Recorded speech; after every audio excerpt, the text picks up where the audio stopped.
கையில் எப்பொழுதும் காசு பொருளும் ஜாதகர் யார்? அதை ஜாதகத்தை பார்த்து நம்ம எப்படி தெரிஞ்சுக்கிறது? அதை பற்றி தான் இந்த பதிவில் பார்க்க போகிறோம்.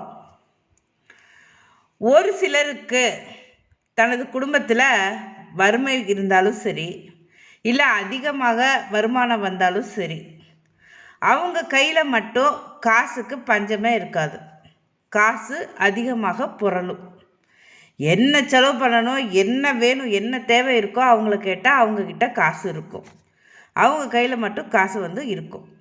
ஏன், எப்படி, அதை நம்ம பார்க்கலாம்.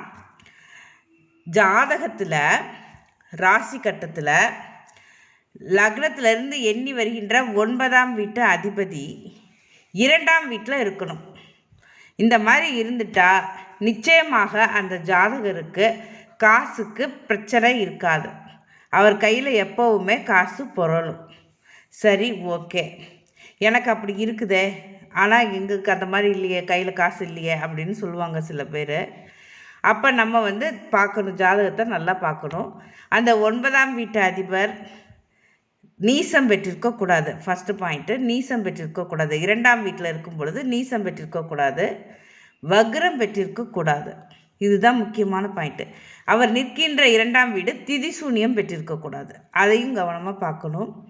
இந்த மாதிரி இருந்துட்டா, அதுவும் குரு பார்வையெல்லாம் பெற்று 9ஆம் வீட்டு அதிபர் 2ஆம் வீட்டில் இருந்துட்டால் நிச்சயமாக அவர் கையில் தாராள பணப்புழக்கம் இருக்கும். காசு புரளும், அதிகமாக புரளும் அப்படின்னு தெரிஞ்சுக்கலாம்.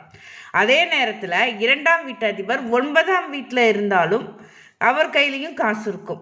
2ஆம் வீட்டு அதிபர் 9ஆம் வீட்டில் இருந்தாலும் அந்த ஜாதகர் கையிலையும் காசு இருக்கும். சரி, அது எப்படி அப்படின்னு பார்த்தோன்னா, அவர் 2ஆம் இடத்துக்கு 8ஆம் இடத்துல மறைஞ்சிடறாரு. எப்படி அவர் கையில் காசு இருக்கும் அப்படின்னா, அங்கே தான் ஒரு ட்விஸ்ட் இருக்குது.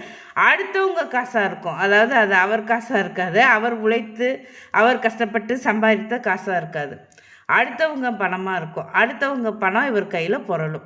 இவர் அந்த பணத்துக்கு, அதாவது என்ன சொல்கிறது, முழுதாக சொந்தம் கொண்டாட முடியாது. இவர் அதில் கொஞ்சம் யூஸ் பண்ணிக்கலாம். ஆனால் இவர் கையில் எப்போவுமே காசு இருக்கும் அப்படின்னு புரிஞ்சுக்கலாம். அதாவது 9ஆம் வீட்டு அதிபர் 2ஆம் வீட்டில் இருந்தால் அவருடைய பணமே, அவரை யாரும் கேள்வி கேட்க முடியாது. அவருடைய பணமே அவர் கையில் அதிகமாக புரளும். அதே நேரத்தில் 2ஆம் வீட்டு அதிபர் 9ஆம் வீட்டில் இருந்தால் அடுத்தவங்க காசு அந்த ஜாதகர் கையில் அதிகமாக புரளும்.